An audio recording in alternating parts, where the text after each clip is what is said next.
Minisita w'iby'amatungo Bright Ruhamirama abandize no kuhereza abariisa babiri cyo kureberaho za bucket zo kameramo hamwe n'imbobo y'obunyansi bwente ecyagize rengo amate marungi negatandikira hante nungeri isizeje twatuye mu katare kensi yona nikimanyisa ngo twine kusyayo amate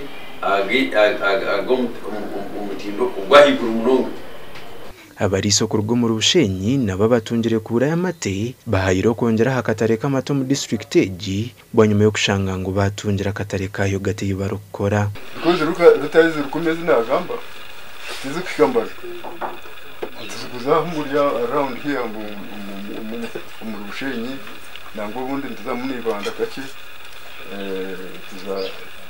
tuzampondwe Kongo.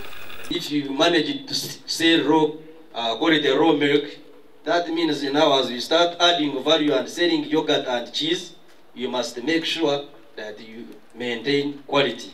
Because if you don't, that means the products will not last long on the market. Can we now move to another level of adding value?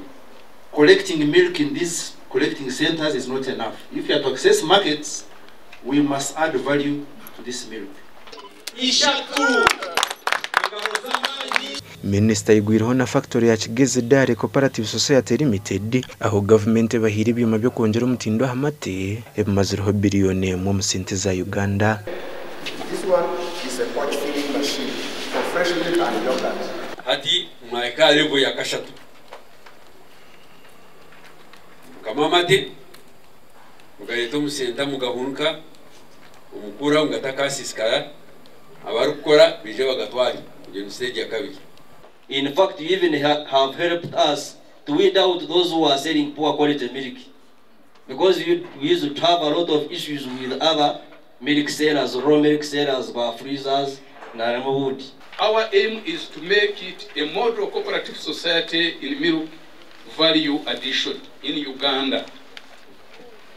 We won 4 DDA Platinum Awards, both as a milk collection center.